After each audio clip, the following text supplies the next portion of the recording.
says that over that hill is nothing. This place doesn't exist. Where did he come? We're out of here. Warning.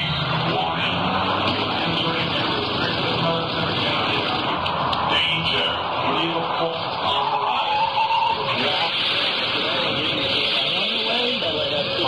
Find the frequency.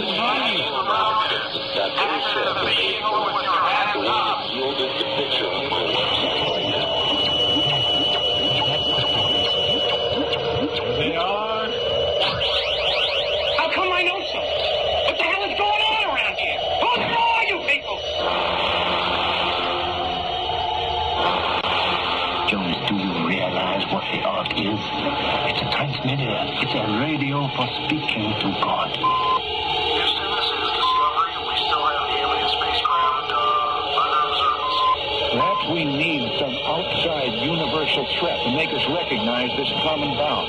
I occasionally think how quickly our differences worldwide would vanish if we were facing an alien threat from outside this world. If anything should happen to me, you must go to God. You must say these words. Klaatu, Barada, Nikto.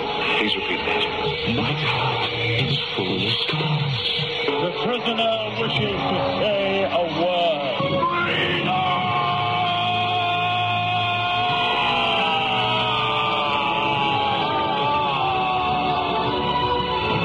From sea to sea, from planet to planet, and star to shining star, from out of the night and into the light, your frequency is ascending. With your host, Sean David Morton. All right, you are go. See the From the dark side of the street to the dark side of the moon. From the center of the galaxy to the very center of the human heart. From political conspiracies to hometown intrigues. Ladies and gentlemen, this is Dr. Sir, Ambassador Sean David Morton, PhD, MS, BFA, BS, etc., etc., etc., welcoming you all to this, our strange universe. This has been a long, strange trip, indeed, to my somewhat triumphant return, humbled but triumphant return to the radio to say hello to all you folks out there and welcome you into the bizarre, dangerous, psychiatric minefield that is my head. And I have a mission statement, in essence, of what it is we're trying to do with this program. And I think what American Freedom Radio in general and what we're going to do with Strange Universe Radio, the reason I call the show Strange Universe, and I have a couple of things, and actually what we're doing tonight is this is our meet and greet, if you will. This is our parent-teacher conference.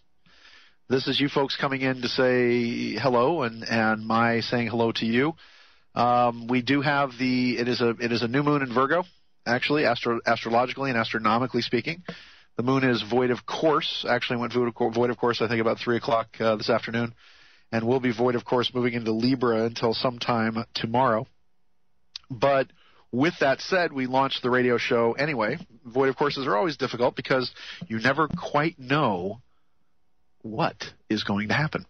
So with that said, I'm going to pontificate, I'm going to prognosticate, I'm going to, in essence, tell you a little story that once upon a time there was a great land called America on a very interesting, bright blue marble of a planet called Earth in the solar system, tucked away in the fourth arm of the Milky Way galaxy. And with that said, real estate apparently in this part of the galaxy is very, very expensive.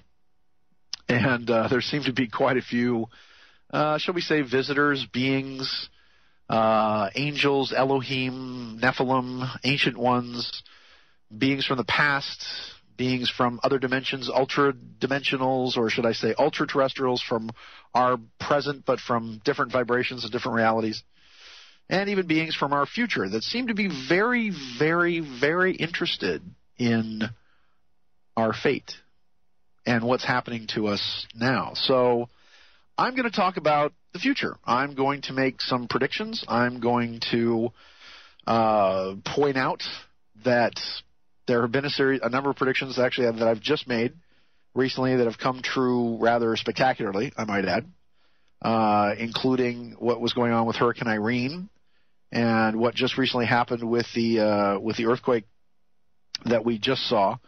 They claimed, I believe it was a 5.8. However, for whatever reason, I think they downplayed it some. There were other nations that were talking about the East Coast earthquake as being as high as a 6.2 or a 6.4. It was very interesting because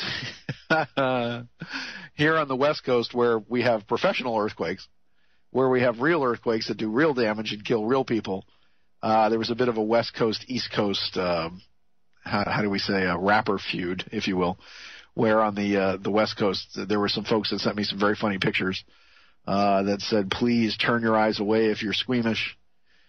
We have photos of the devastation that has occurred on the East Coast.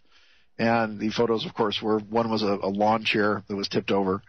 Another one was a child that had his ice cream fall out of his cone, and he was making a face and crying. You know, those are the kind of things that we were mocking the people on the East Coast because they had their earthquake there. And actually, I was in New York when the earthquake occurred. I seemed to be the Forrest Gump of strange and bizarre paranormal phenomenon. I seem to be at the epicenter of a number of very odd and interesting things. But I was actually, just to tell this story, I was in New York City. Actually, I believe and please you New Yorkers don't crucify me for getting this wrong, but it was near Columbus Circle. And I was walking into the Apple Store, which is a gigantic cube-like edifice that's currently in a bag because they're doing some kind of renovation to it, when the earthquake actually struck. And it is weird in New York because you don't really feel anything on the ground, but if you were up in the buildings started swaying and some very, these people are not used to that kind of thing happening. And in a mass flash mob movement, everyone came rushing out of the buildings into the square, and they basically got the day off work because the government had actually, the city closed a number of the buildings to make sure for safety regulations and whatever else. So they pushed us all. We were literally coming up the steps of the Apple Store. Myself and my friend Paul Hinton, actually, who is I give a shout out to as well because he has been one of the fantastic sponsors of this program and has believed in me and my ability to come back to the radio and start talking about the events of the day. And so with Paul's help, we've actually made this radio show reality. So as we went outside, everyone is milling around because everybody's getting kicked out of their buildings. And you would think that the first thing that people would do would be go to the park or talk to their friends or have some kind of group experience of just being outside and the fact that they got to take off work that day. And instead, everyone has their faces in their phones. Everyone has their BlackBerries and their iPhones and whatever else. They have their faces in their phones, and they're all clicking away. And I actually, just to join the crowd, I pulled my cell phone out to call somebody to say, hey, guess what? There was an earthquake here. And everyone was trying to actually use the telephones all at once, and so the phone systems actually overloaded. So these people suddenly were shocked and stunned and dazed and confused and had to actually communicate with one another for the first time in a long time, and it was a traumatic experience for them. Anyway, I'm going to get to that because I, in fact, predicted this quake and many months ago and told people, and I got all kinds of phone calls and all kinds of things, that I was saying that within 5 days of the entrance into what we called the fifth night of the universal underworld of the Mayan calendar, that within 5 days of August 18th, that there would be a very substantial quake on the East Coast near actually the New Madrid Fault and east of the Mississippi River, and that would be followed by a very substantial storm and hurricane that was going to cause a great deal of damage to the East Coast. As it stands now, the damage is somewhere to the tune of about $7 billion You don't need to listen to me for that, though, because you've probably read the papers, and so I'm just giving you the stuff that you can read in the papers. But the point of this program is to give you the knowledge, the wisdom, the information that you do not get anywhere else, that you do not get over the establishment-controlled mass media via the military-industrial entertainment complex. So let me explain why the show is called Strange Universe. First off, and let me just start with this. And as I said, we're kind of starting out slow. I have some very interesting things to get to, but in the interim of that, let me just tell you the genesis of Strange Universe and how it all came about originally. In 1995, I was working a lot in television at the time. And to give you an idea of things that I've done, a little bit of my background, I went to Woodside High School, actually up in Northern California. I lived in Atherton. I was actually born in Santa Monica, California. My father was a vice president of customer communications. He was basically a PR guy, or the head PR guy for a company called TRW, which was an aerospace company that was responsible for building many of the Apollo and the Mariners, the Vikings, major aerospace company and/or corporation, which was then later bought by Northrop Grumman, which is actually what it is today. So my parents got divorced when I was 8. My mother kind of bounced around quite a bit. We were back and forth between Southern California and Texas, which is actually Pasadena, where Mission Control was there, because many of my father's friends were actually astronauts in the Mercury, Gemini, and Apollo program. Guys like Alan Shepard and Don Isley and the man who was probably I was the closest to, who was literally like a second father to me. And some people intimated that he quite possibly was my father, although my mother denied that allegation, was Gus Grissom. And Gus Grissom, of course, tragically died on the Apollo 1. But with that said, when my parents got divorced, we then moved up to Northern California. I grew up in Northern California in Redwood City, and then Palo Alto, and actually Atherton. And then during that period of time, my father was actually called away. Well, I shouldn't say called away, but he had a Lebanese business partner. And so we had the fabulous, unique opportunity while I was still in high school to actually go to Egypt for a fairly extended period of time. Lived in Egypt for about 4 months or so. My mother and my sister thought it was terrible and, it's dirty and all these awful Muslims that are all going to burn in hell because they're not Christians, which was just my mother's whole thing at the time. So my stepdad, Frank Salomon, my Jewish stepfather, and I actually stayed in Egypt, and I actually went to school there at what was the British International School, which is now, I think, the Al Nasser School. They changed the name of the school a couple of times. So I got a chance to, at a very young age, at about 16 or so, have an experience of Egypt, of Lebanon when the Civil War was actually going on. I was driving Jeeps and trucks through the streets trying to get refugees out during the Civil War there. And then went to Stanford for summer school, and then transferred to the University of Southern California, and then graduated from the University of Southern California with a Bachelor of Fine Arts degree in Performing Arts, an AB, actually is what it's called, in Political Science. And I was then actually a semester away. I can still go back and take 16 credits, but a semester away from degrees in Organic Chemistry and Astronomy, if you can imagine that, which is where my science comes in. And actually it was kind of odd because I worked at the Griffith Observatory for a period of time doing voices of Haley and Tycho Brahe and Percival Lowell, et cetera, et cetera. So I actually worked for John Mosley, I believe is who it was, who's still, I think, the director of the observatory up there. And after that, I got involved in film production. I sold some scripts to a number of TV shows. I was involved in rock music videos. Actually, in the early 80s, we had a little office at MGM Studios where we did concepts, actually, for videos. We did a lot of rock music videos, which you have seen. We did trailers for various motion pictures, et cetera, et cetera. And I got involved in the nightclub business. At that time, sort of actually gave up entertainment, got kind of run over on a couple of projects and a couple of things, and actually the Writers Guild went on strike, and then the Screen Actors Guild went on strike, so nobody worked in Hollywood at that time in the early 80s for something like 2 years. And I took a series of very strange and unusual odd jobs.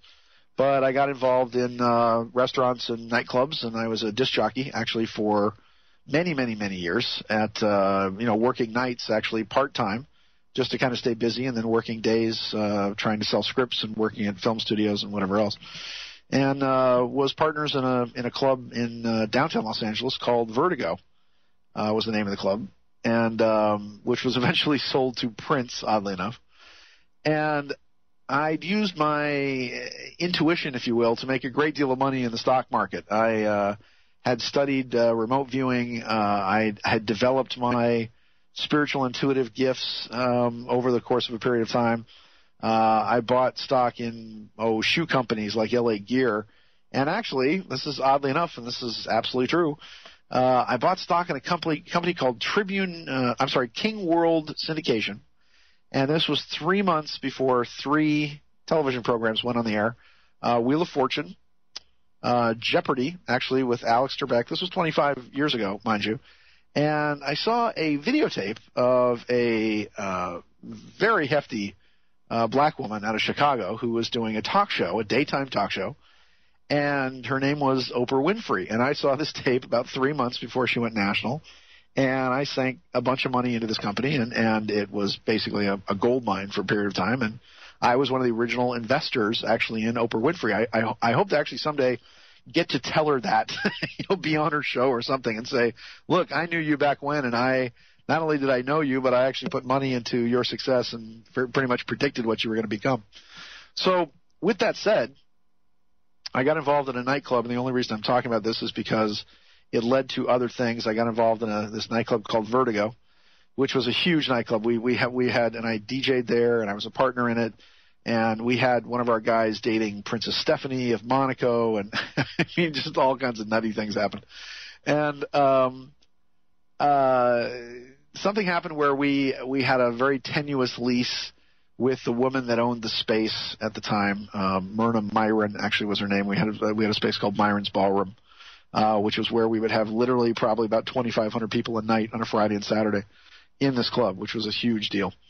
And the club got shut down actually by the woman that actually owned the lease on it, because she'd heard that my other partners were actually planning on opening another space somewhere. So when I asked my partners whether or not we had some money to open up another club, they sort of sniffed and said, well, what money? Realizing that my partners had basically snorted any sort of the profits up their nose. And I began to understand that the Los Angeles lifestyle, especially in the 80s, was vapid, was vacuous, led really nowhere. There was no knowledge, there was no wisdom, there was no grace in it. It was everything that you think the 80s were. It was all the fun and all the big hair and all the British invasion bands, et cetera, but at the same time it was a bit heartless and a bit soulless. So because I'd made a lot of money in the stock market, and because I'd had quite a bit stashed away, I had a series of personal crises in my life that had to do with a woman that I very, very deeply loved, who I was so busy. I was working like 80 hours a week, and I had not even realized that I'd not seen this girl for a couple of weeks or so. I'd not even realized that she basically packed up and moved out of the country.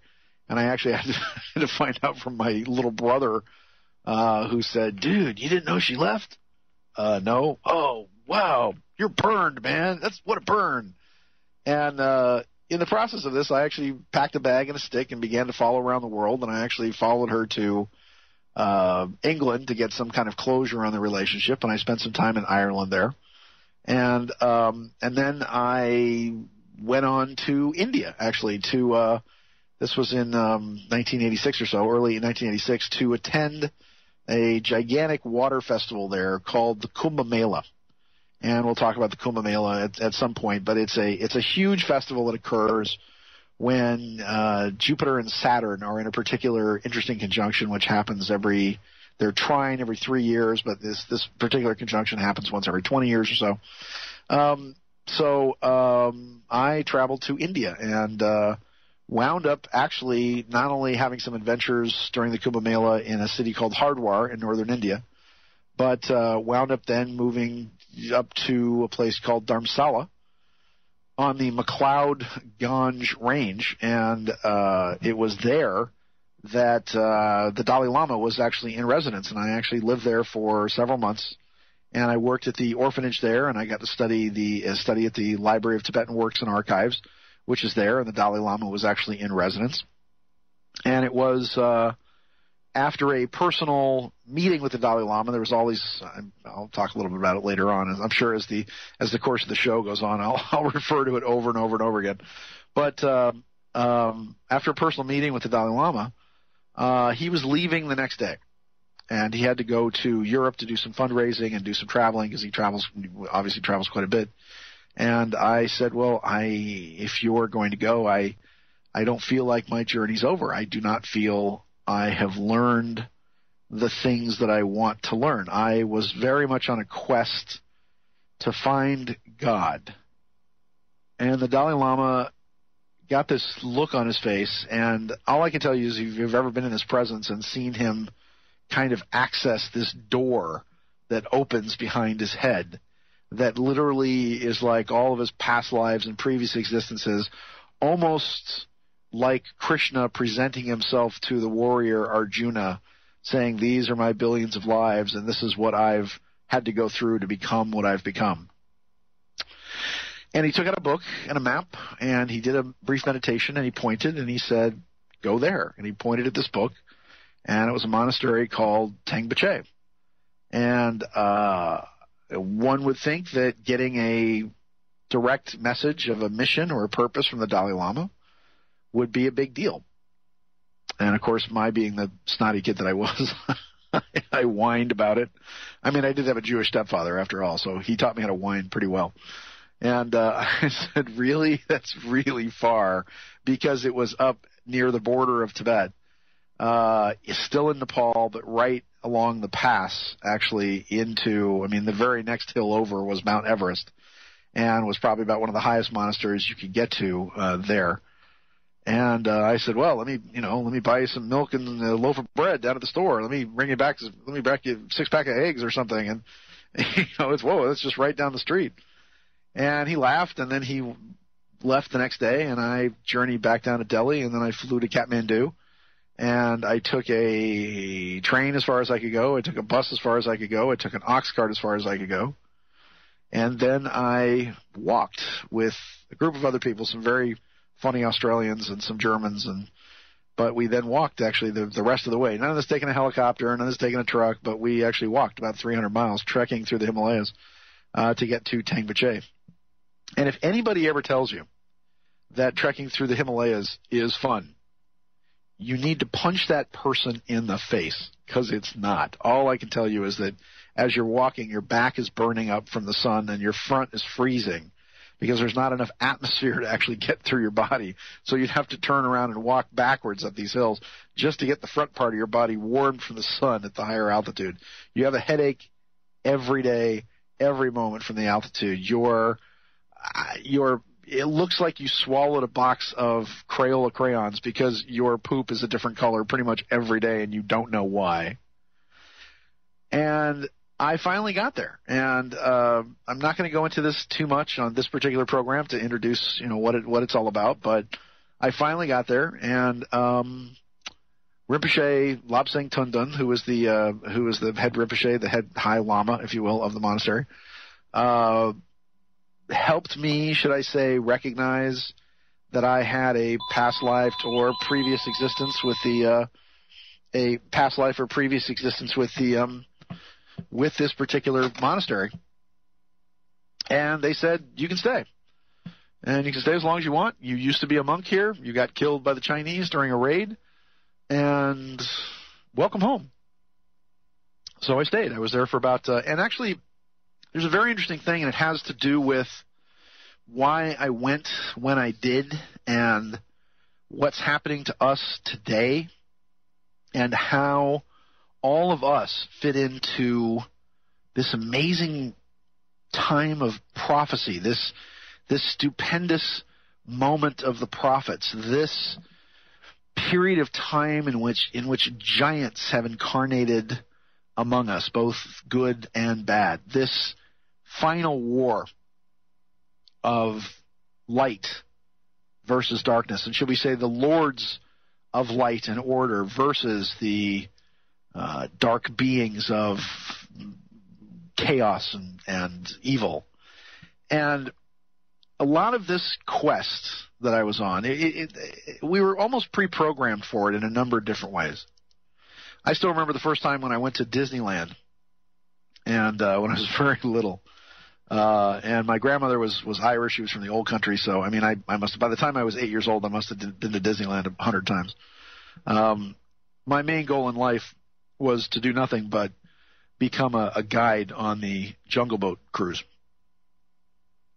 which is pretty much what I'm doing now, actually. It's the same job. I just you're not looking at the backside of water but you do have to beware when the hippopotamuses wiggle their ears. And for that, the fascinating part about this period of time that we're in is that when I lived in Egypt back in 74, 75, and I was literally one of the first wave of Americans to be in Egypt. And by the way, remember, this was when Egypt was just under Sadat. Nasser had just died. Sadat had just taken over. They were just turning to the west. But if you remember back this far, essentially Egypt was under the sphere of influence of the great evil Soviet Empire. And Nasser, who was the president at the time, was aligned with the Russians, and the Egyptians hated the Russians. They hated them. And they saw the United States as being the sole protector, if you will, the sole great light of their reality. So I had a series of experiences in the Great Pyramid of Giza that led me to understanding in 1985 and 1986 was a process of what is about to happen in 2012. And we're going to come back and talk about that. It's a strange universe, and we just work here. This is Sean David Moore. What would your life be like if you woke up each morning with new vitality, feeling better than you have in years, and you noticed a difference in your sleeping patterns, blood sugar levels, and had a sense of well-being overall? There's something that is changing thousands of people's lives, and you could be one of them. It's called Heart and Body Extract. Sharon Harris, co-creator of Heart and Body Extract, talks about the positive effects of Heart and Body Extract. What happens with the formula Heart and Body Extract is it's giving the body the necessary vitamins, minerals, amino acids, enzymes, and phytonutrients so the body will heal itself. And yes, the body does have the ability to balance blood pressure, balance cholesterol, clean and unclog the arteries. It can also work on balancing the circulation for diabetics. So the body is an amazing thing. It simply needs some help so it has the tools to heal itself. Heart and Body Extract gets results. To order your 2-month supply, call now, toll-free at 866-295-5305. Order online at hbextract.com. The First Amendment in the Bill of Rights limits the government's power by ensuring freedom of speech and preserves the rights of the people. Every day that passes, our rights gradually slip away. It's time to take a stand and let the government know that we are tired of losing our rights. LibertyStickers.com will allow you to express your rights and allow millions of people to see you stand up for what you believe in. LibertyStickers.com carries the largest selection of bumper stickers online, ranging from political to humorous. As always, you can find your favorite stickers that protest the war and the president. Don't see what you're looking for? Liberty Stickers will custom make stickers that will get your message across for all Americans to see. Go to LibertyStickers.com and see pre-made stickers that will get everyone talking. That's LibertyStickers.com, or call 877-873-9626. Liberty Stickers, the world's most dangerous stickers.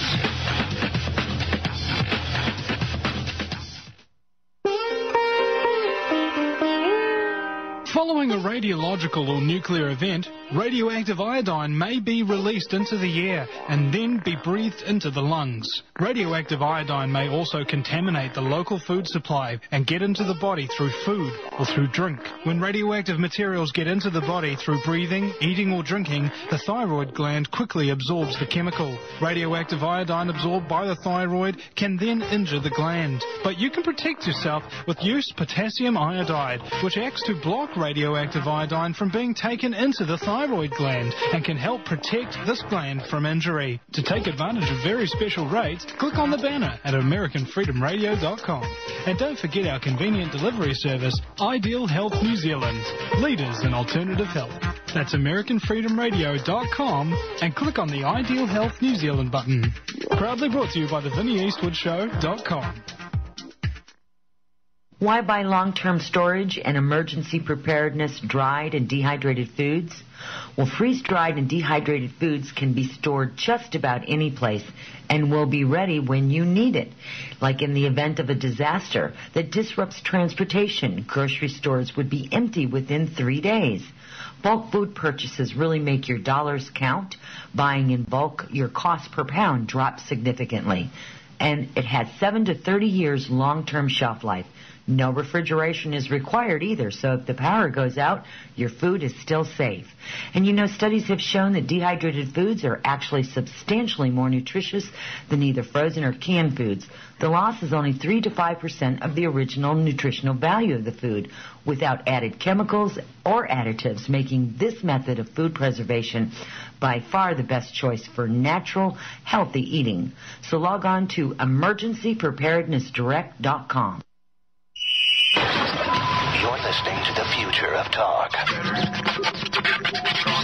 American Freedom Radio. This is American Freedom Radio. Listen to the Vinnie Eastwood Show on American Freedom Radio. Live worldwide weekdays 5 till 7 Central. It's the Vinnie Eastwood Show on American Freedom Radio.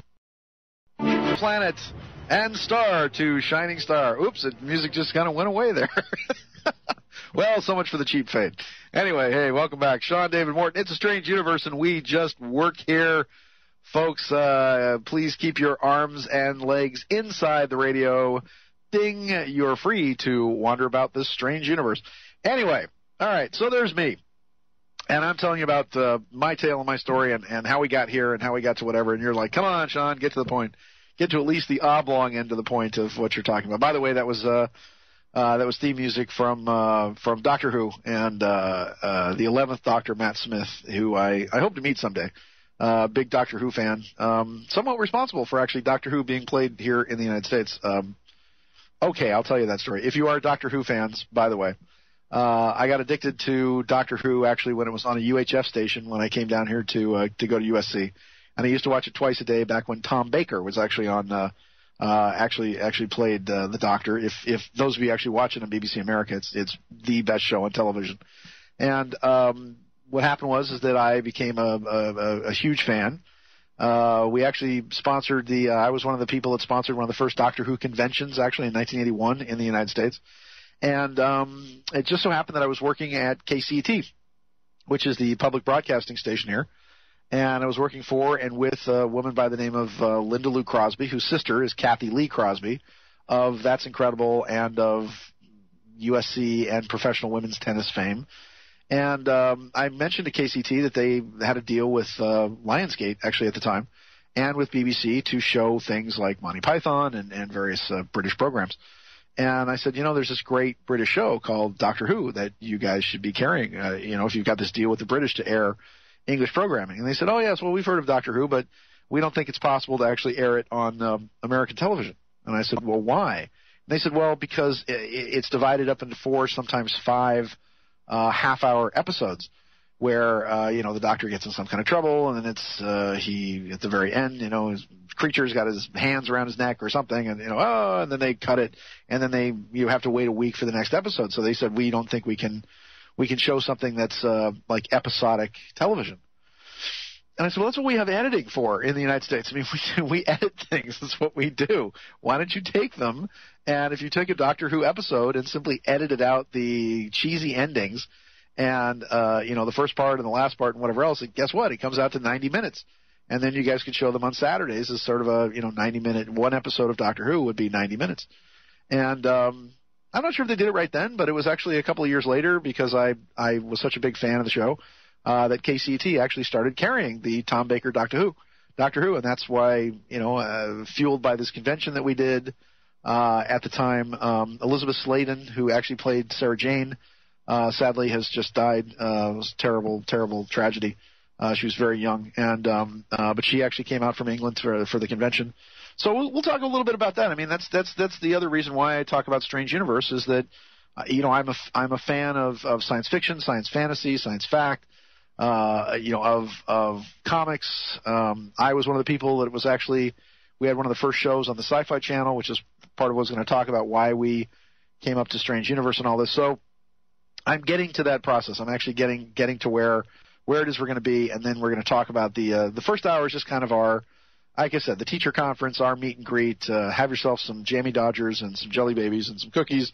They're over there in the back of your house. No, up in the cupboard. No, on the right. The graham crackers. Oh, and they're really good with the frosting. You bought the frosting, right? Okay, good. So anyway, help yourself. Snuggle up to the radio, and we're going to talk about a lot more things for all you radio shut-ins out there. Part of what I want to do with Strange Universe as well is that I want to get this back to the heyday of radio. I want to get this back to the point where it was exciting to listen to the radio, why you wanted to tune in. And since 1991, I was the number one guest on a show called Coast to Coast AM that was hosted by the great one himself, a dear friend of mine, Art Bell.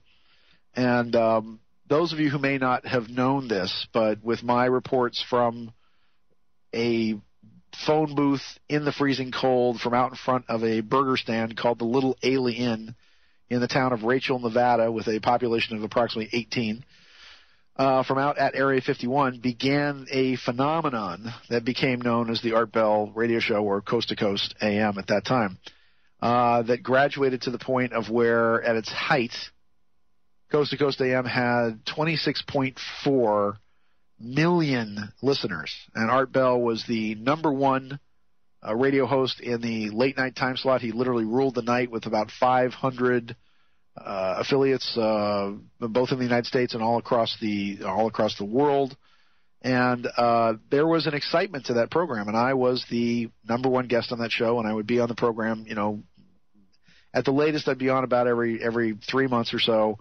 But when I had something to say, I'd get on and I'd get Art on the phone, and we'd be, chatting about whatever was great and new. And the fantastic thing about that was that Art was immensely curious. He wasn't just interesting.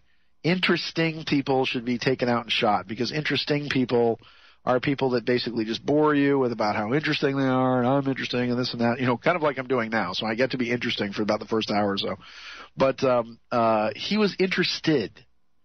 And interested people are sexy as hell. If you want to know the secret to being hot, to being sexy, if you're interested, other people will become enrolled with your excitement, your enthusiasm, which means to be filled with the Spirit of God.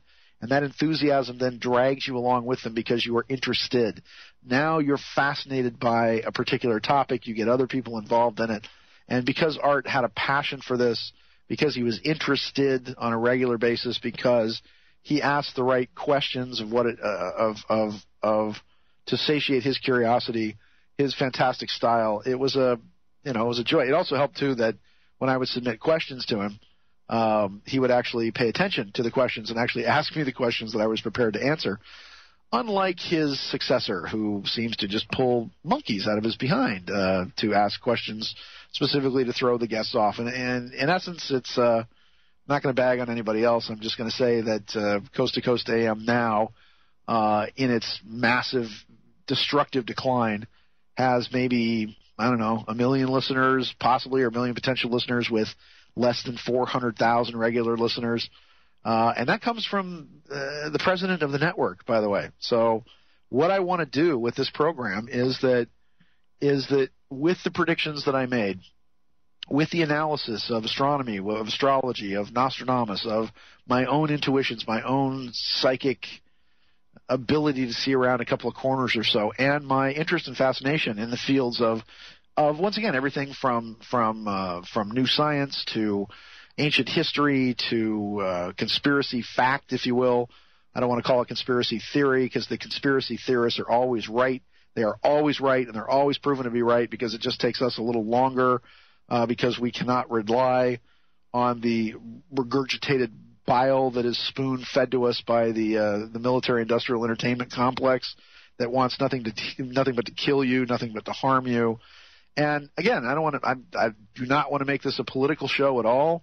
My purpose here is to stretch the envelope, to ask the questions, to expand your horizons, to get some of the best guests in the world that I can get on this program to talk about, because I have after doing the various expo and convention circuit for about 20 years or so, being out there speaking and talking and writing, I've got quite a database. And again, where we left off, and let me just we're going to kind of divide the other hour up here and talk about this. And as I said, I just want to do this first hour as an introduction, and then start talking about things that concern me and I think should be concerning you in regards to earthquakes and earth changes.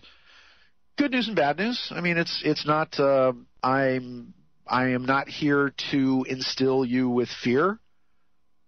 I believe that we are going through a labor period in the birth of something spectacular and amazing.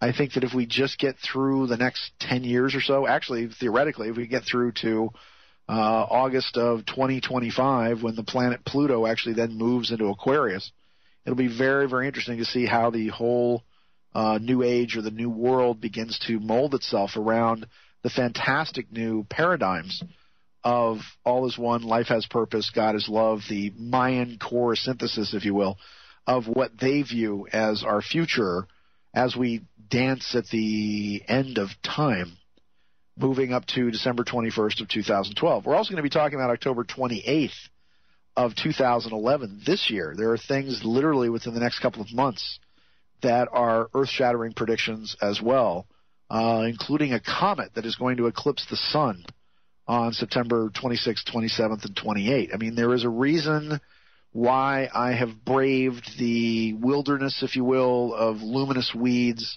why I have slashed my way through a wall of human flesh with all the haters out there dragging my canoe behind me, so to speak. There is a reason why we are going to mold this future together and why we are going to work together to make the future that we want, that we desire, that's based on freedom and individuality. And once again, ladies and gentlemen, keep your arms and legs inside the radio. Bing. It's a strange universe. You are now free to move about the cosmos. Now you and your family and friends can enjoy the cleanest, most delicious, and healthy drinking water anytime, even while traveling, camping, at sporting events, or in emergency situations. The Berkey Light removes bacteria, cysts, parasites, and harmful chemicals to below detectable levels.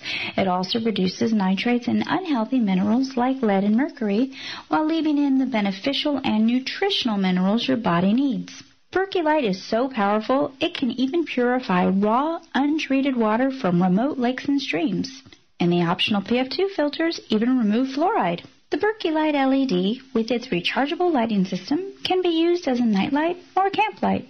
To view or purchase your Berkey water system and replacement filters, please visit American Freedom Radio's website at AmericanFreedomRadio.com and click the Berkey banner. Once again, that's AmericanFreedomRadio.com and click the Berkey water banner. Not yet available in Iowa. Most Americans know the significance of July 4th, 1776. However, few know the importance of September 17th, 1787, the day the Constitution was written and adopted by our founders. Unfortunately, over 200 years later, this sacred document is under attack, along with our beloved republic. Throughout the span of history, brave men and women have rallied behind banners, which have served as symbols of liberty against the forces of tyranny. Today, we have the Constitution Pride flag, flag to show our support for the Constitution, the Bill of Rights, freedom, liberty, and justice for we the people of the United States.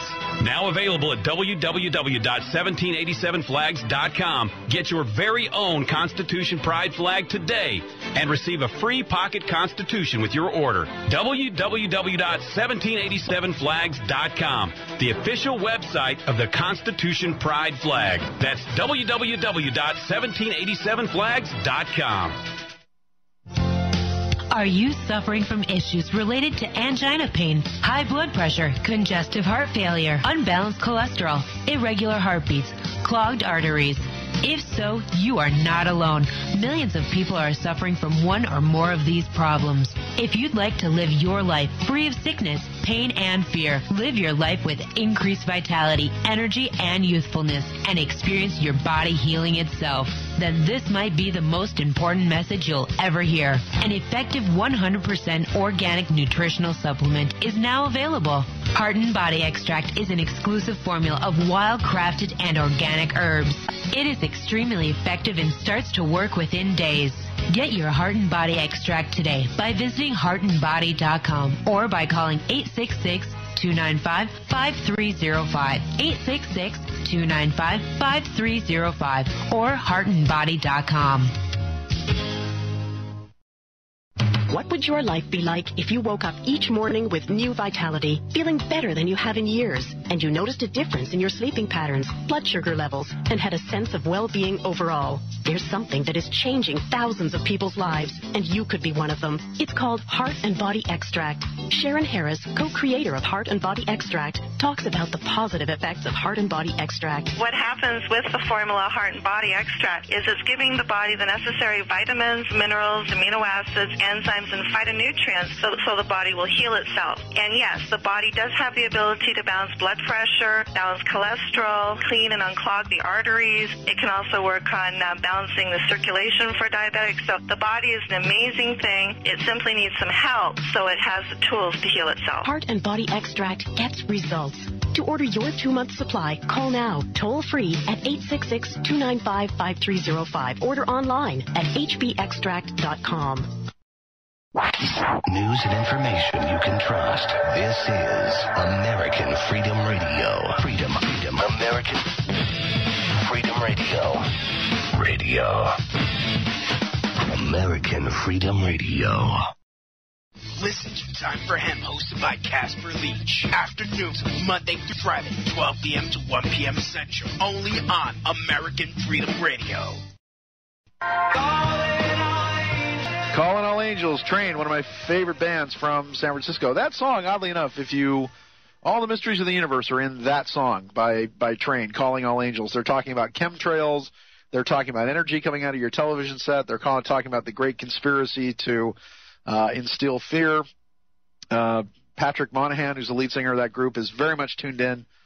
He wears angel wings around his neck with an amethyst, so he's one of the good guys. He's one of ours. There's so many Train songs that have been trying to reveal the conspiracy and musically give us a kind of a point in a direction, along with the fact that if you've ever seen them in concert, they are absolutely fantastic in concert. So, a wonderful, wonderful band. Wonderful. All right. Welcome back, Sean David Morton. It's a Strange Universe, and we're punching our time card just to give you an idea of where this all comes from. So, again, I was talking about 1985. I was talking about the reason I talked about Disneyland in the first place. Wait a minute. I swear to God, I get back to stuff. Honest to goodness. It's sort of like it's trying to get a cat to walk in a straight line. It just doesn't go from point A to point B. Sometimes I got to go by way of, Cork and Kerry and Blarney in Ireland to then get back to whatever the point was. I talked briefly about Disneyland and the significance of my going to Disneyland first when I was very young. And for those of you that know a little bit about Disneyland, when Disneyland opened on July 17th of 1955, Tomorrowland actually was built like a city in the far-off future of the land of 1986. And the reason for that is because that is when Halley's Comet was actually going to return. And, Walt Disney believed that people marking Halley's Comet as a great sort of spiritual evolutionary force, that comets, being these hoary wanderers that come through our skies, are constantly bringing change and constantly bringing this force and energy with them. But there is no significance to that as well. There is again, when I lived in Egypt, when I was young, I had a series of experiences inside the Great Pyramid of Giza. I went to school with some very interesting kids. I went to school with one kid that was a Saudi prince that was worth like $1 billion and used to literally buy Cadillacs and drive them out into the desert and, run out of gas and leave them out there and toss the keys to some Bedouin and then, have a helicopter pick us up, crazy stuff like that. Another kid whose father was head of the police force actually in Cairo, which at that time was a city of, somewhere around 12 million people, I think. Now it's a city of almost closer to probably 16 to 18 million people. And another kid whose brother actually worked as a guard on the Giza Plateau, who was good friends with Zahi Hawass. So I'd literally known Zahi Hawass, who is the director of the well, I'm not sure he is anymore. I'm not sure if he's in jail with Mubarak or not. But the director of the Supreme Council of Antiquity. So this is where my interest in Egypt began. And again, being the first wave of Americans there, and because my stepdad was so curious, we spoke to old Kabbalistic Jewish rabbis, we spoke to Muslim imams, we spoke to fakirs and magicians and old-time masons, if you will, all these people that had this fantastic understanding of the time coding of the Great Pyramid of Giza. And the Great Pyramid is a prophecy in stone. It is a clock that is ticking backwards, leading to a grand destiny of an alignment with those three pyramids, with Venus, Mercury, and Saturn, actually on December 3rd, interestingly enough, of 2012, and they will align directly over the three pyramids, directly as if they were three stars in the belt of Orion. But the biggest thing is that there is a prophecy in the pyramid. And this prophecy in the pyramid states, if you understand the sacred geometry and how to actually read the sacred geometry and understand the angles of it, this prophecy states that on November 30th of 1985, powerful spiritual influences will begin to irradiate the enlightened, bringing them closer to spiritual and material perfection. Now, that is a pretty heavy responsibility. And understanding this from when I was a kid, when I was 16 years old, I knew that there was going to be great changes at that time. It is interesting, too, because I want to reach out to everybody out there on the Internet, this fantastic worldwide audience of the true manifestation of the great grand man of Aquarius as he walks across the galaxy of the Milky Way and pours out his cistern of water and knowledge upon the world. The squiggly lines of Aquarius not representing water, but representing electromagnetic energy moving through the air, which is exactly how you're picking up my voice now. And exactly as my voice booms throughout the world, you can now, all of you, as a group, as a mass, as the new sphere, as Pierre Lesjardins called it, of the accumulation of the seventh chakra, are now coming to a point where all of us are coming together, where all of us are beginning to focus, where all of us are moving into a fifth dimensional space of spirit, of light, of truth, of freedom, and all of us are going to make this world together, and all of us together are going to make this a fantastic and amazing strange universe. This is Sean David Morton. We'll be back right after a few beats of your heart. Dried and dehydrated foods? Well, freeze-dried and dehydrated foods can be stored just about any place and will be ready when you need it. Like in the event of a disaster that disrupts transportation, grocery stores would be empty within 3 days. Bulk food purchases really make your dollars count. Buying in bulk, your cost per pound drops significantly. And it has 7 to 30 years long-term shelf life. No refrigeration is required either, so if the power goes out, your food is still safe. And you know, studies have shown that dehydrated foods are actually substantially more nutritious than either frozen or canned foods. The loss is only 3 to 5% of the original nutritional value of the food, without added chemicals or additives, making this method of food preservation by far the best choice for natural, healthy eating. So log on to emergencypreparednessdirect.com.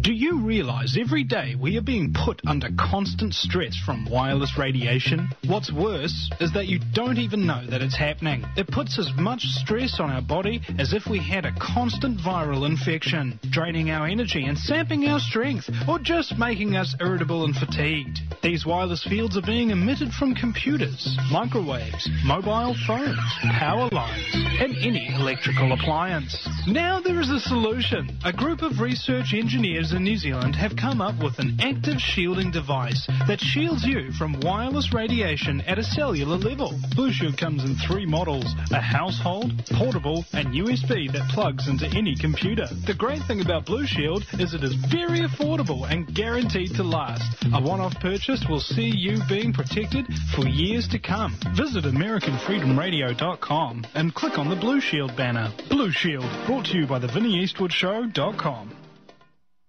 The First Amendment in the Bill of Rights limits the government's power by ensuring freedom of speech and preserves the rights of the people.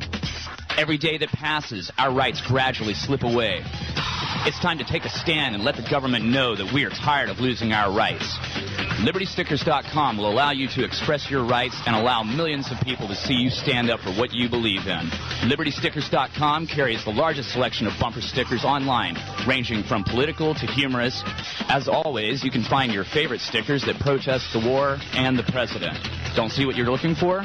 Liberty Stickers will custom make stickers that will get your message across for all Americans to see. Go to LibertyStickers.com and see pre-made stickers that will get everyone talking. That's LibertyStickers.com, or call 877-873-9626. Liberty Stickers, the world's most dangerous stickers. Now you and your family and friends can enjoy the cleanest, most delicious, and healthy drinking water anytime, even while traveling, camping, at sporting events, or in emergency situations. The Berkey Light removes bacteria, cysts, parasites, and harmful chemicals to below detectable levels. It also reduces nitrates and unhealthy minerals like lead and mercury, while leaving in the beneficial and nutritional minerals your body needs. Berkey Light is so powerful, it can even purify raw, untreated water from remote lakes and streams. And the optional PF2 filters even remove fluoride. The Berkey Light LED, with its rechargeable lighting system, can be used as a nightlight or camp light. To view or purchase your Berkey water system and replacement filters, please visit American Freedom Radio's website at AmericanFreedomRadio.com and click the Berkey banner. Once again, that's AmericanFreedomRadio.com and click the Berkey water banner. Not yet available in Iowa. No rules. No rules. No taboo topics. No taboo topics. No fear of doom. No fear of doom. We are American Freedom Radio. American Freedom Radio. The Matrix is a system, Neo. It's a system designed to oppress us all. Wow, boy, you guys just really drop those twos. I feel like the floor is dropping out from underneath me every time you guys do that, because it's just like, whoa, it's like the trapdoor opens and down I go to the very long drop on a short rope with little kids yanking on my legs to break my neck, which is actually where the term pulling my leg comes from, or to take the piss out, as they say. All right, look, I promised I'd stop talking about myself and get into some other things here. It's just that there's so many things I have to tell you. I haven't been back on the radio in such a long time. And you're probably thinking, good riddance, why am I back now? But it's because I needed to get back up here because there are so many things that are about ready to happen. There are so many things that we need to talk about on a nightly basis. We're at the end of time. I don't know if you get this or not. We are literally dancing at the edge of time. This is the era of the Time Lords. This is Gallifrey moving to eclipse the sun. This is the eye of Rassilon at the center of time, if you will, that is creating these rifts, these vortexes. We are literally moving into a fifth-dimensional time space. We have gone from height, width, breadth, and a linear measurement of time to a fifth-dimensional space where that which we think becomes physical reality. And I think the cosmic joke indeed is that the original song for the musical Hair, when the moon is in the seventh house and Jupiter aligns with Mars and peace will rule the planets and love will steer the stars. This is the dawning of the age of Aquarius. Don't get me started. But don't you think it's interesting that song was in fact sung by the fifth dimension? Coincidence? Coincidence? Yeah, just a coincidence. But, maybe not in the future. So there's so many things to talk about. Oh, my goodness, there's just so many things. 1985, again, let me just, I will blaze through this in the next segment here, just to let you know where I'm coming from. November 30th, 1985, powerful spiritual influences begin to irradiate the enlightened, bringing them closer to material and spiritual perfection. There is also an intimation in the pyramid that beginning in 1933, that there was going to be an infusement of the Christ force, of the Christos, of the Messiah, that this energy was literally going to come in the clouds, and they're exactly right, because the atmosphere itself began to change, because the earth itself began to move into a new area of space, whereas for the last 12,500 years, we've been processing through this muck, through this mire of a neural dampening field that has slowed the transfer of information from the right and left-hand sides of the brain, that has nulled the hippocampus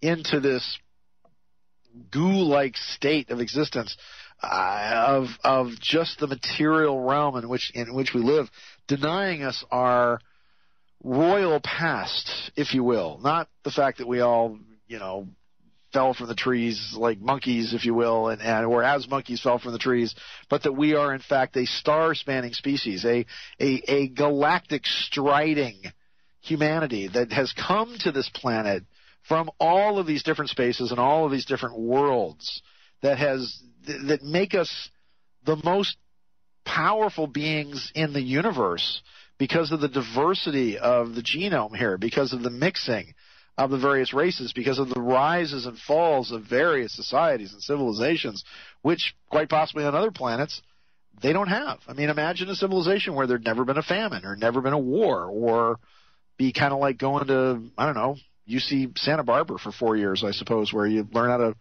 weave baskets, play volleyball, and smoke a lot of weed.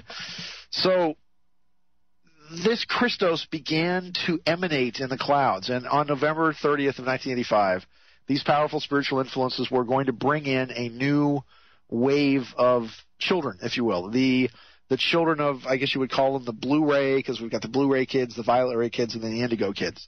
And all of those, I'm trying to reach out to the younger people that are listening on the internet, to those people out there all around the world. This is the siren call. This is the mournful wail of the banshee that you hear when Ireland is in great trouble.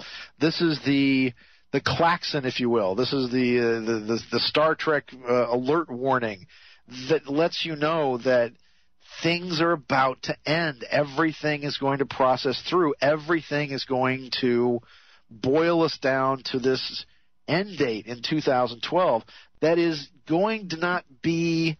It's not the end of the beginning, or it's not the beginning of the end. It's the end of the beginning, if you will. So we're processing through. We're coming down the birth canal, as uncomfortable as that is. The mighty head of the glowing child is going to crown, if you will, coming out the great vaginal chasm of the black hole at the center of time and space on December 21st of 2012.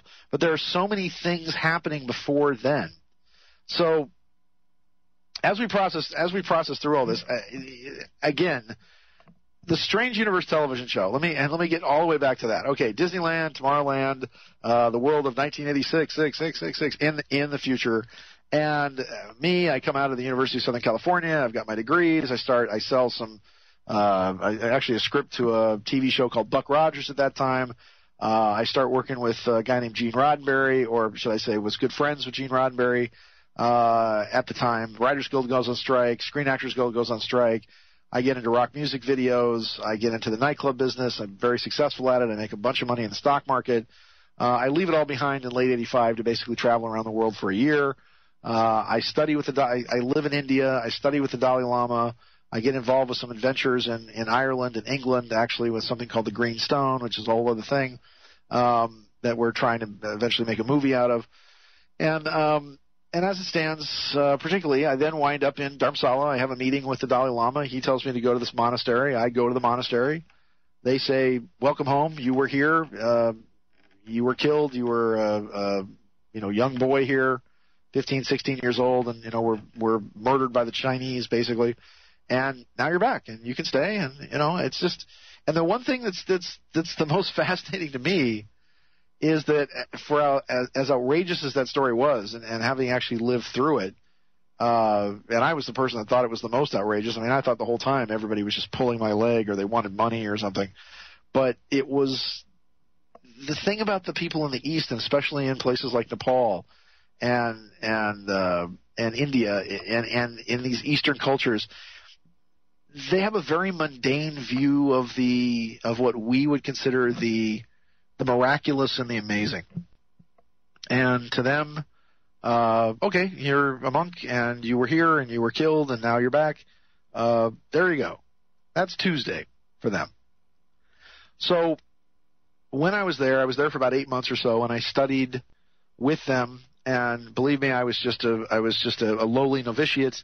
But I, at the same time, absorbed all of the energy and all of the information and the meditations and the techniques and the things that I can do to heal, to shift energy, to travel the time stream. They were Black Hat Karmic Agu monks that are famously more known as Time Lords, if you will, as those who can travel backwards and forwards in time, in the ultimate time machine, which is your mind.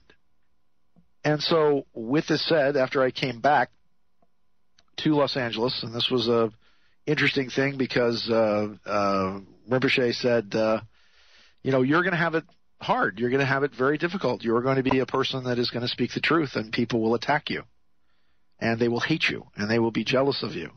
And all of that, all the hate and all the slander and all the lies and all the libels, all I have done throughout this, and I don't even want to Google myself on the net because I think I'm mentioned like 1 million times on the internet.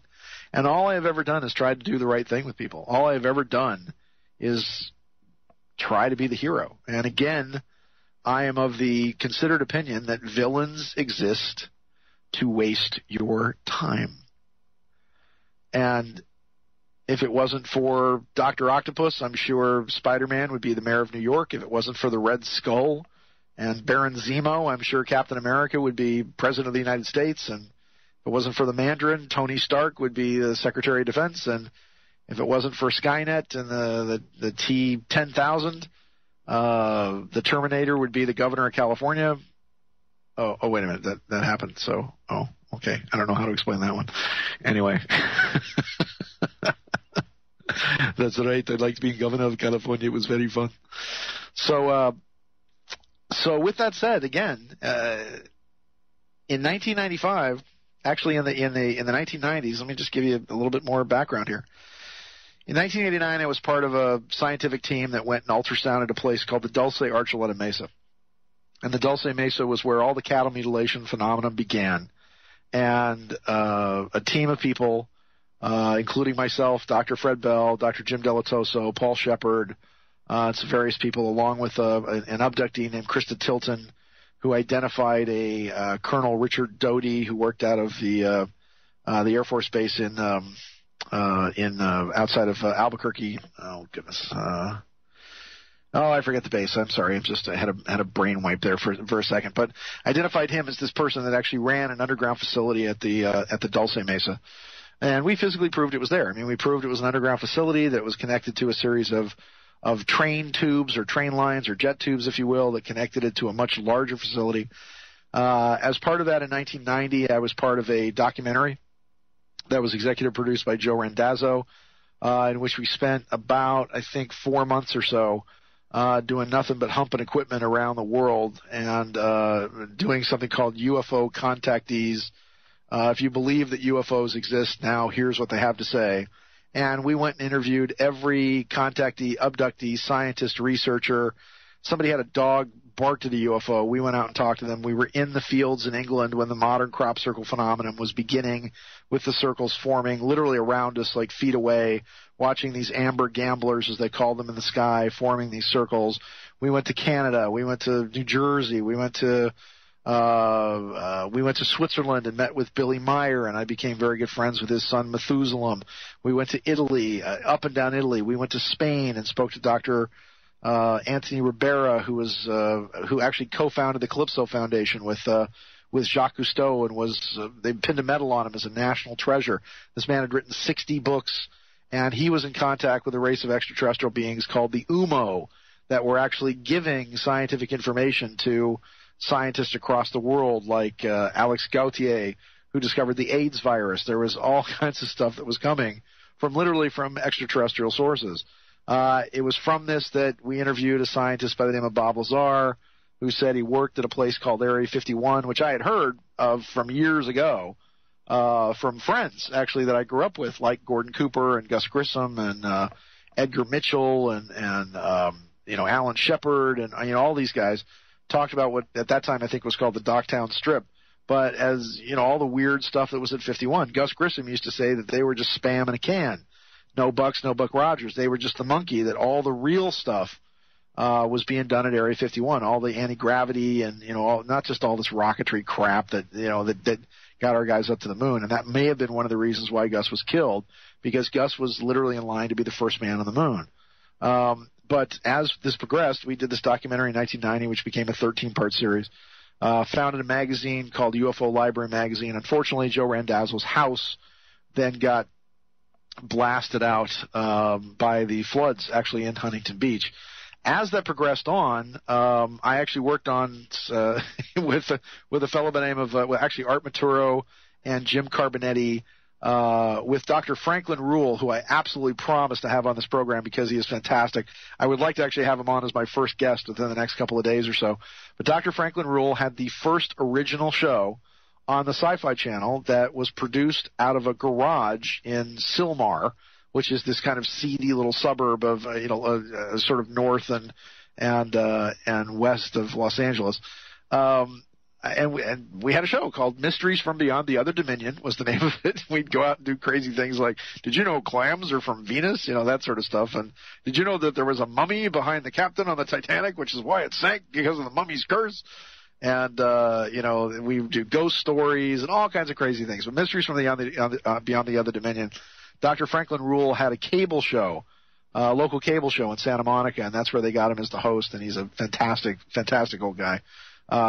He could actually take a straw, and he had this technique where he could actually drive a straw through a potato. He could do this thing with his wrist to get the straw going, where he could drive straws through a potato, which he still does, by the way.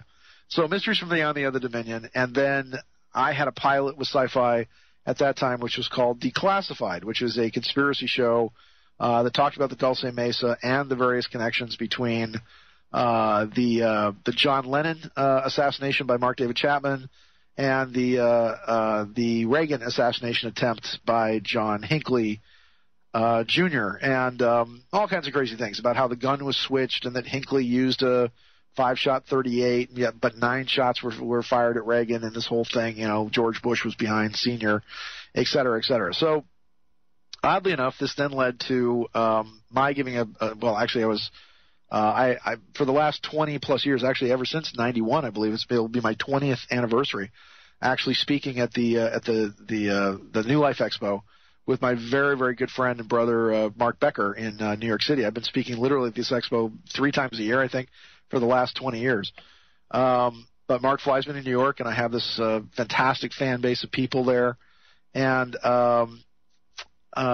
in New York City, when I was speaking at the expo, actually starting in 91, a man came up to me, and he handed me his card, and he said, "Hi, I'm Bill Siegel," and his card said Chris Craft Industries on it.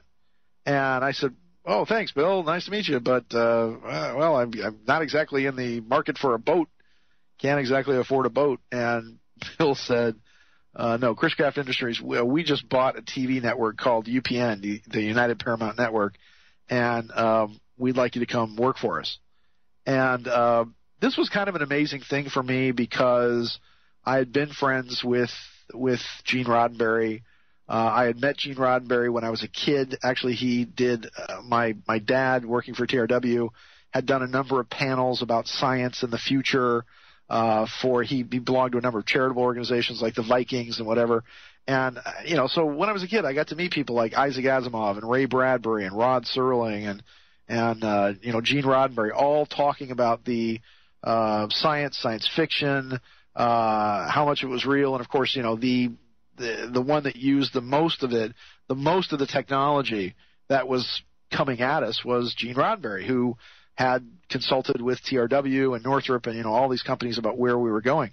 And Gene had this vision. I mean, everything that we're talking about today, Gene Roddenberry was saying there will be satellites in people's homes, and movie theaters will become a thing of the past, and people will have 500 channels, and there'll be crap on every single one of them. And he kept trying to get Paramount, saying, "Look, let's do Star Trek as the flagship series for a fourth network. To hell with NBC, CBS, and ABC. They're all controlled. They're all terrible. They're all awful. Take Star Trek as a flagship, and let's start our own network. We don't need these guys." And Paramount kept going, "Oh, well, I don't know." And Fox was actually the first one that really did it. They were really the first ones that actually got the network rolling. And in later on in '91, I think it was in '91 or '92, Linda Moulton Howe, who many of you know, actually because she had a book called Alien Harvest, which was based on the cattle mutilations at Dulce, which we had done all the investigations on in 1989, and then Linda came along and did her book on this, dealing with what was going on there. Pitched a show to Henry Winkler, and it was kind of a weird thing because it was all these different production companies. It was Henry Winkler. It was a company called Fair Dinkum. It was another woman named Ann Daniels. There was an executive producer named Paul Hall, and they somehow managed to come up with the show Sightings was the name of the program. And I got a call from Linda saying, "Look, everything there is to know about Area 51. I was the guy that was leading tours out there. We'd interviewed Bob Lazar, who said, go to Area 51, and all you have to do is stand by Highway 375 at the 18-mile marker by Steve Medlin's mailbox on Wednesday nights when they test these things. And around dusk, between about 6:30 and 9:30, you'll see a flying saucer." And I thought, okay, great. So a year later, I go out there. This was February 26th of 1991. Oddly enough, it was the anniversary of some kind of the Battle for Los Angeles, which was when a UFO actually parked itself over Culver City and got blasted with about 50,000 rounds of ammunition, which was on February 26th of 1942, actually. And one of the eyewitnesses to that, oddly enough, was, you ready for this, the Star Trek connection again, was DeForest Kelley. And I'd actually interviewed DeForest Kelley. DeForest Kelley, who played Bones on Star Trek, was a gunnery sergeant out of Long Beach who got called up to blast a UFO with a 50 millimeter howitzer for the better part of 2 hours or so. Well, this big UFO just hung over Los Angeles, which they then made this cheesy movie about Battle for Los Angeles, but it was all what that was based on. So I then was one of the segment producers on the piece that they did on Area 51. Led a whole group of people out there, and Sightings became the biggest show on Fox. Actually, it was the number one rated show on Fox up to that time. And as I said, this is either late 91 or early part of 1992. And I went into Paul Hall and said, I'd very much like a job working on Sightings. And Mr. Hall said, well, and I said, look, I've just done these 500-600 hours of interviews with abductees, contactees, scientists, researchers. I have the tapes, I have the experience, I have the contacts, I have the book. We could do this show for years just based off the stuff that I've got. And I got a reality check of a slap in the face when Paul Hall said, well, Sean, we'd love to hire you, but we need to hire people that don't know anything. Feeling stressed, tired, lacking energy or lacking libido? Now you can take control of your healthcare goals in the privacy of your own home with the use of reliable, high-quality health products from Ideal Health in New Zealand, conveniently delivered to your door anywhere in the world. You'll find our friendly health team offer well-researched health information plus the highest quality health products. We want to ensure you not only get the best value products available, but also ensure you get the fastest therapeutic results. With over 2,600 pages of health information and natural products, all compiled by our friendly naturopathic team. To take advantage of very special rates, click on the banner at AmericanFreedomRadio.com. And don't forget our convenient delivery service, Ideal Health New Zealand, leaders in alternative health. That's AmericanFreedomRadio.com and click on the Ideal Health New Zealand button. Proudly brought to you by the VinnieEastwoodShow.com. What would your life be like if you woke up each morning with new vitality, feeling better than you have in years, and you noticed a difference in your sleeping patterns, blood sugar levels, and had a sense of well-being overall? There's something that is changing thousands of people's lives, and you could be one of them. It's called Heart and Body Extract. Sharon Harris, co-creator of Heart and Body Extract, talks about the positive effects of Heart and Body Extract. What happens with the formula Heart and Body Extract is it's giving the body the necessary vitamins, minerals, amino acids, enzymes, and phytonutrients so the body will heal itself. And yes, the body does have the ability to balance blood pressure, balance cholesterol, clean and unclog the arteries. It can also work on balancing the circulation for diabetics. So the body is an amazing thing. It simply needs some help so it has the tools to heal itself. Heart and Body Extract gets results. To order your 2-month supply, call now, toll-free at 866-295-5305. Order online at hbextract.com. Most Americans know the significance of July 4th, 1776. However, few know the importance of September 17th, 1787, the day the Constitution was written and adopted by our founders. Unfortunately, over 200 years later, this sacred document is under attack, along with our beloved republic. Throughout the span of history, brave men and women have rallied behind banners, which have served as symbols of liberty against the forces of tyranny. Today, we have the Constitution Pride flag to show our support for the Constitution, the Bill of Rights, freedom, liberty, and justice for we the people of the United States. Now available at www.1787flags.com. Get your very own Constitution Pride flag today and receive a free pocket Constitution with your order. www.1787flags.com, the official website of the Constitution Pride flag. That's www.1787flags.com. Following a radiological or nuclear event, radioactive iodine may be released into the air and then be breathed into the lungs. Radioactive iodine may also contaminate the local food supply and get into the body through food or through drink. When radioactive materials get into the body through breathing, eating or drinking, the thyroid gland quickly absorbs the chemical. Radioactive iodine absorbed by the thyroid can then injure the gland. But you can protect yourself with use potassium iodide, which acts to block radioactive iodine from being taken into the thyroid gland and can help protect this gland from injury. To take advantage of very special rates, click on the banner at AmericanFreedomRadio.com. And don't forget our convenient delivery service, Ideal Health New Zealand, leaders in alternative health. That's AmericanFreedomRadio.com and click on the Ideal Health New Zealand button. Proudly brought to you by the VinnieEastwoodShow.com. Welcome to the world's meeting place. American. Practically narcotics. Freedom. Oh, yes, I like very much. Radio. You're an American institution. American Freedom Radio. Truth Brigade Radio, live Monday through Friday, 7 to 9 p.m. Only on AmericanFreedomRadio.com. The truth has just gotten hotter.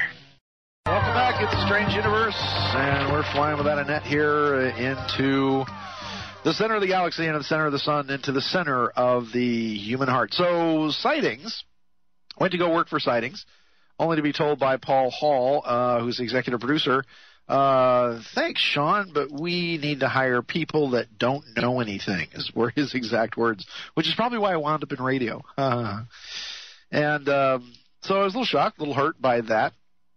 As time went by, again, I was in and out of TV doing various things for them. And then again, Mr. Siegel came along and said, we want you to help us start up the United Paramount Network. And I was pitching actually a show called Declassified at that time. We were talking about a program that would be focused on the paranormal and various things. And Mr. Siegel took me by the hand and walked me down the hallway to executive producers Margaret Roberts and Paul Barras. And they were working on a program called Strange Universe Tonight, actually was the name of that program. So I was literally the first segment producer, I guess, the first main producer on that show. But again, ran into the same kind of weird thing where they're hiring all these producers that don't know anything. They were hiring producers from 60 Minutes, and they were like, oh, you know, we found a hair from Bigfoot, or let's do a story about maybe an asteroid might hit us. I mean, just complete crap like that. And I had Area 51, and I broke the story on the Chupacabras in Puerto Rico, and I'd done so many stories.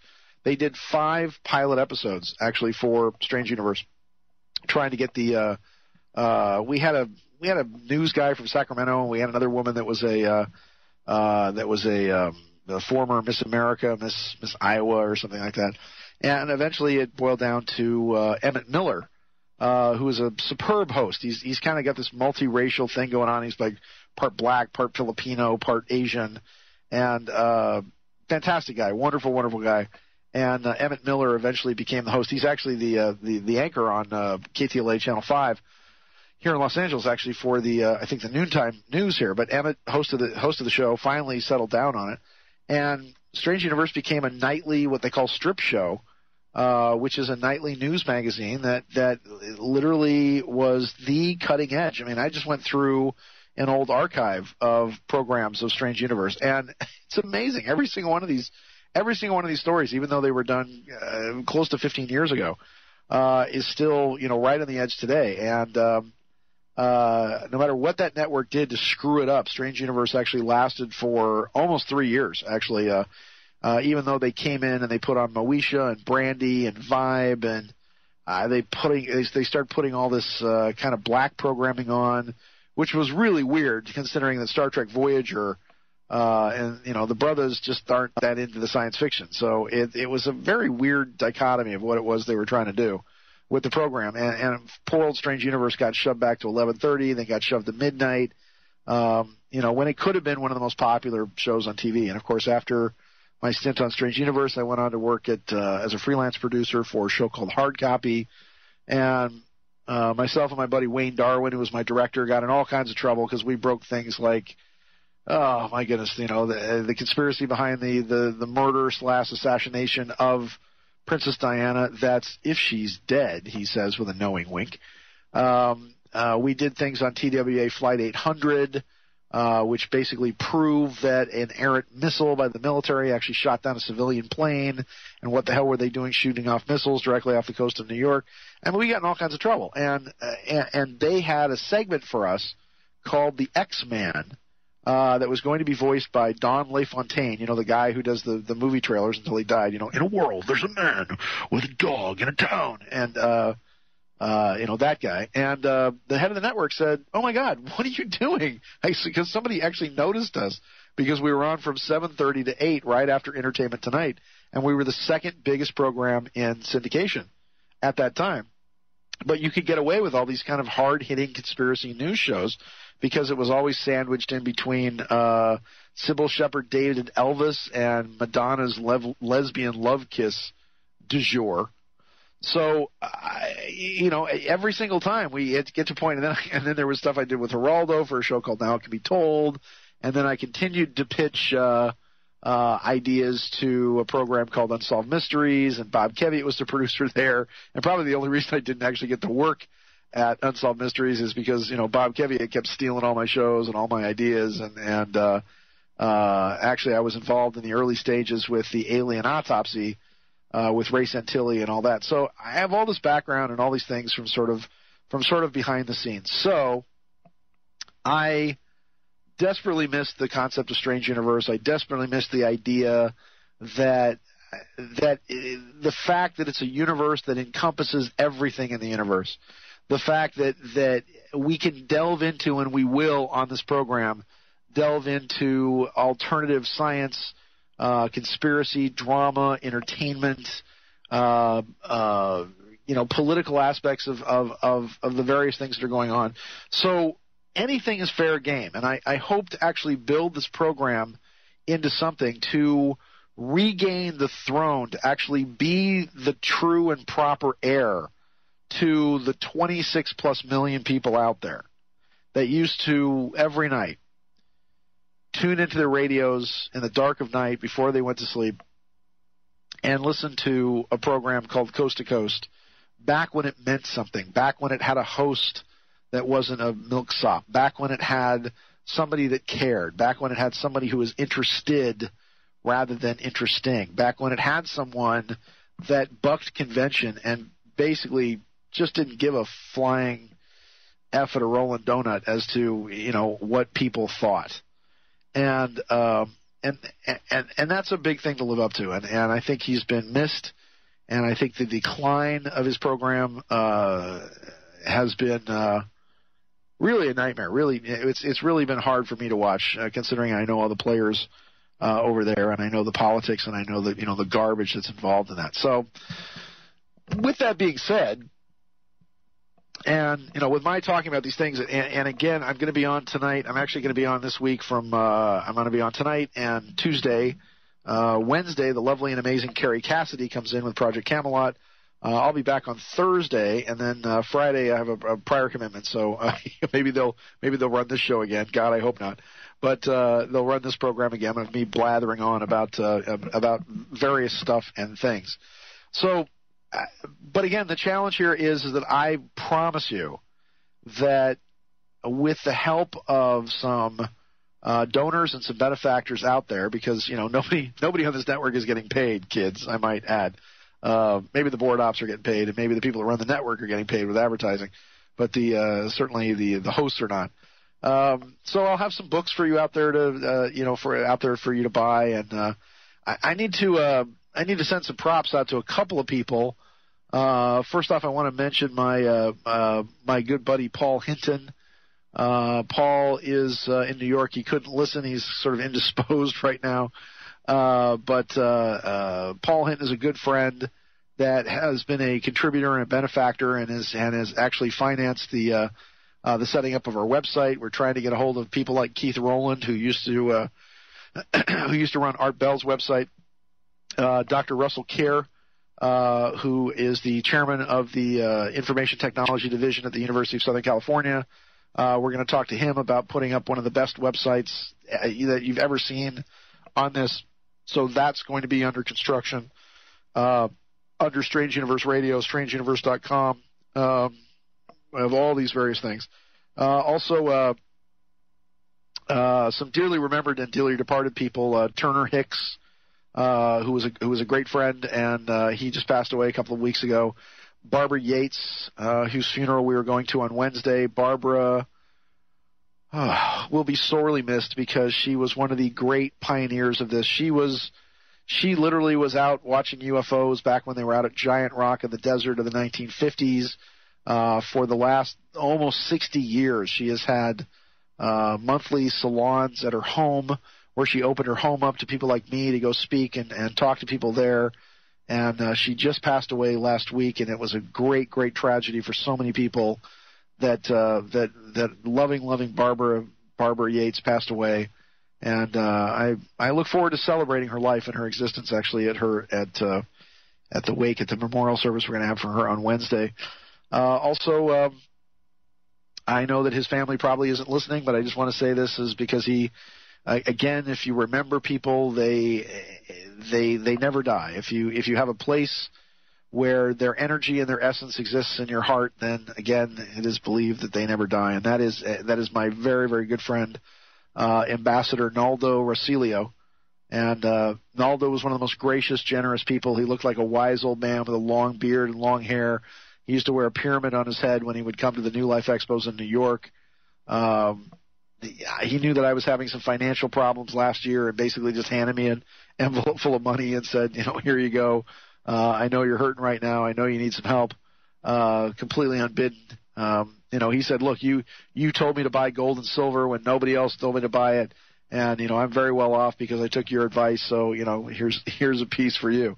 And so I just wanted to mention, those people because it's as we go down through the months and decades to come, if you will, and we build Strange Universe into a force and we build it into what we think it's going to be as we then get the television aspect back to it. And we start getting more information out there and we start getting more energy basically being put into this. My good friend Pete Carroll, that I hope to actually have on the show, who was the head coach of the University of Southern California Trojans, my beloved university, and is now the head coach of the Seattle Seahawks, wrote a book called Win Forever. And his philosophy is to do things better than they've ever been done. And I hope to be able to take this forum and this format and do things better than they've ever been done. Do things, have guests on that will move and shake the world. Have the best of the best people out there. I'm going to hire a team of people to make sure that we get the top guests and the top people from the worlds of science, from the worlds of entertainment, from the worlds of New Age and spirituality. And my guarantee to you is that this will be very interesting and very engaging, and I will never lose my interest and being interested in these type of things, because this is the journey that we're all on. With that being said, again, in the Strange Universe, let me also talk about that we have a tour going to the Yucatan. And for those of you out there, we're going to be talking about this as we go up to this. But we have a 10-day tour actually to Mexico, the Yucatan, Guatemala, and for the November 11th of 2011, the 11/11/11, and of course, actually the full moon is on November 10th of 2011. But we were actually going to Chichen Itza and Palenque and Tikal, and we are actually going to Cancun and all these areas in Mexico to actually see the great and amazing Mayan pyramids. I have studied them for pretty nigh on about 20 years or so, trying to understand the time code and appreciating the Mayan calendar and the energy of the Mayan calendar. And it's going to be and I was there when I was a kid, when I was in, I think, 7th grade, and I didn't appreciate them. But now I get to actually go back and see them as these amazing prophecies, these monuments in stone, begin to slowly, elegantly, and inexorably tick the time, tick the energy, tick downwards to this final grand alignment, to this final amazing moment in destiny that we have with the center of the cosmos on December 21st of 2012, pointing to the very heart and essence of this strange universe. We'll be back.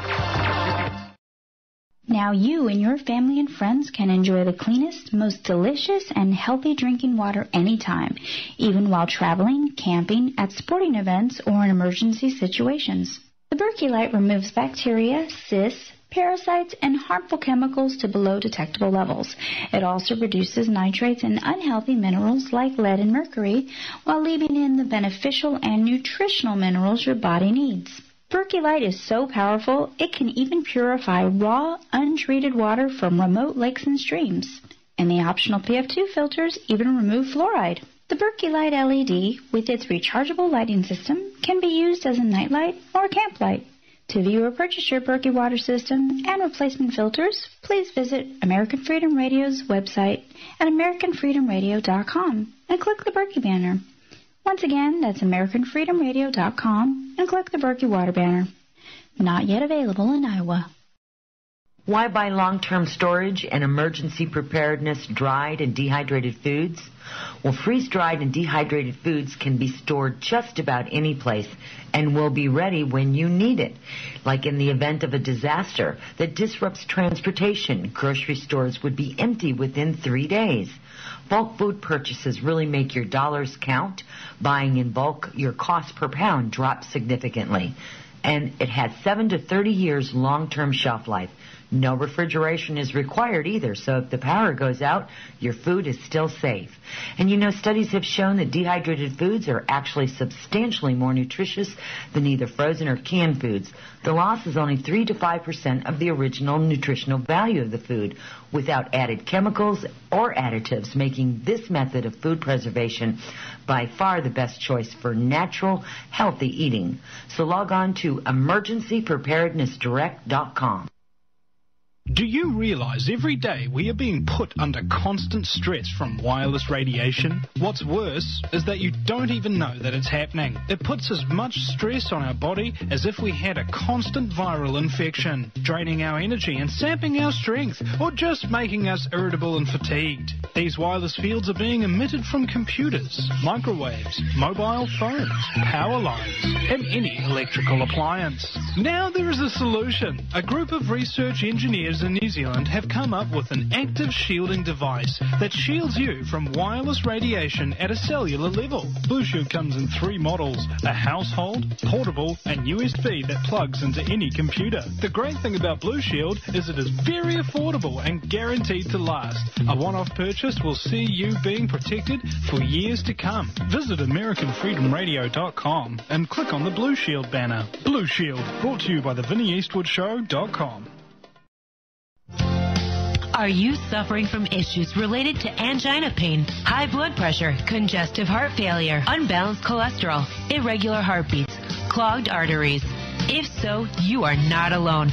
Millions of people are suffering from one or more of these problems. If you'd like to live your life free of sickness, pain, and fear, live your life with increased vitality, energy, and youthfulness, and experience your body healing itself, then this might be the most important message you'll ever hear. An effective 100% organic nutritional supplement is now available.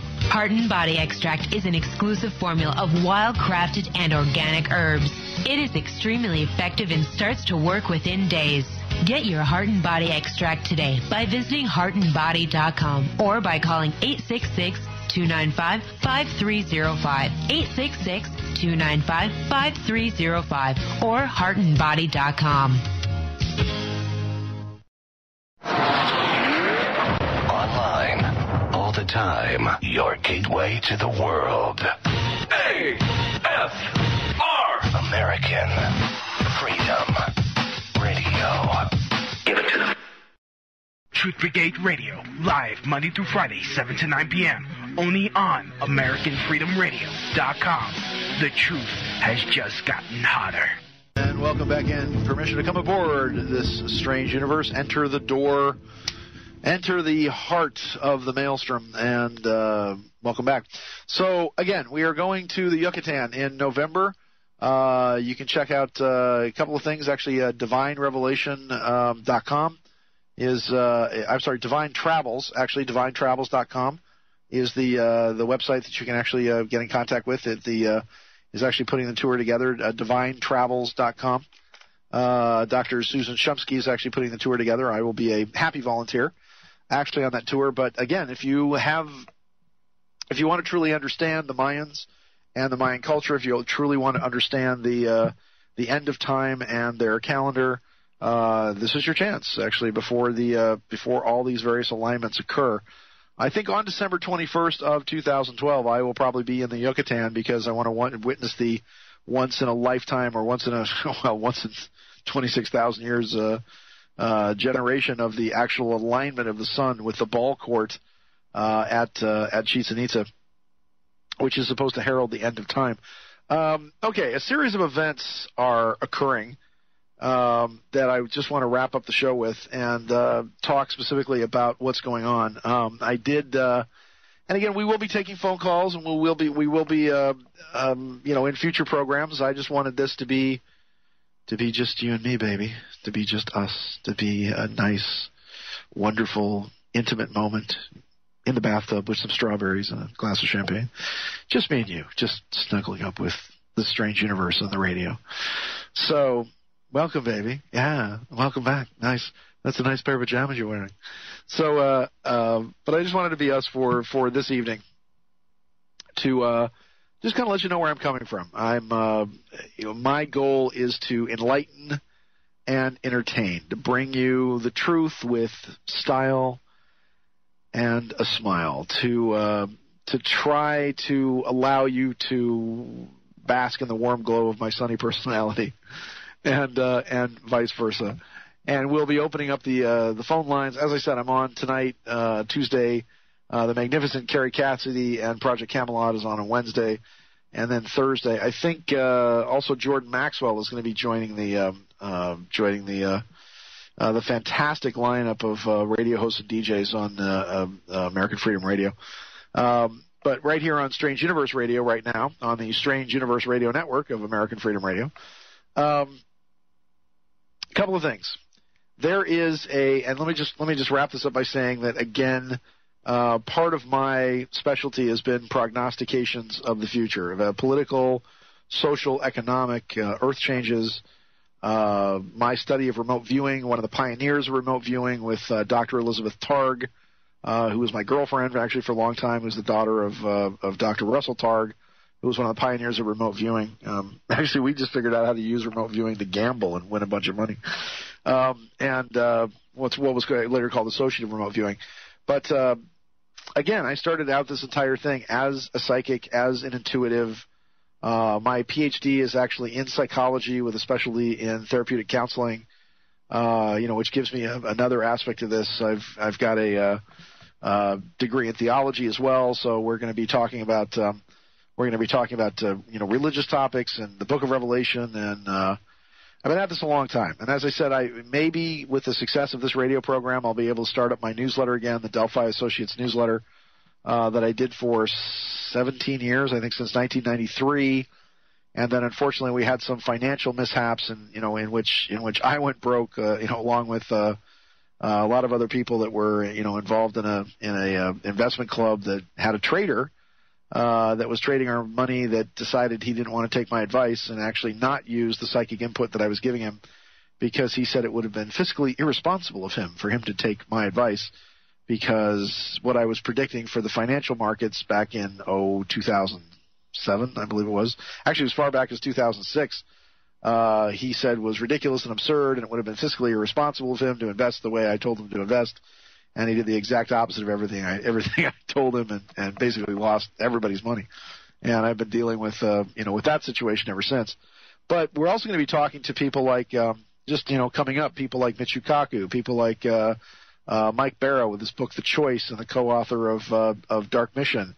We're going to be talking to Robert Kelly, who is the editor-in-chief of the American Sovereign Bulletin. We're going to be talking about our success with getting people out of prison using the bond process, people who have been unjustly accused, how to win lawsuits as an example, using a process of being able to bond out various suits, and an entire alternative way for people not to get screwed over by the legal system, which I have had some terrific success actually doing. And again, this is not a political show, but we will talk about politics. This is not a science show, but we'll talk about science. This is not a conspiracy show, and yet we will present some of the cutting-edge people.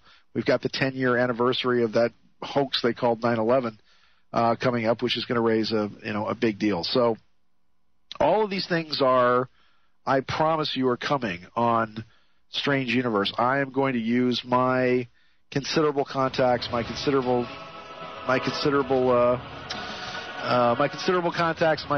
talents to make sure everything is going and everything gets put together correctly. So I want to say thank you for spending some time with me tonight. I want to say thank you for being my friend and for being out there. And I just want to let you know that our revels now are ended. These are actors, as I foretold you, we're all spirits, and are melted into air, into thin air. And like the baseless fabric of this vision, the cloud-capped towers, the gorgeous palaces, the solemn temples, the great globe itself, yea, all which it inherits shall dissolve. And like this insubstantial pageant faded, leave not a rack behind. We are such stuff as dreams are made of, and our little lives are rounded with a sleep. Thank you for joining me on this strange universe. Good night. God bless. Thanks for being my friend. See you tomorrow.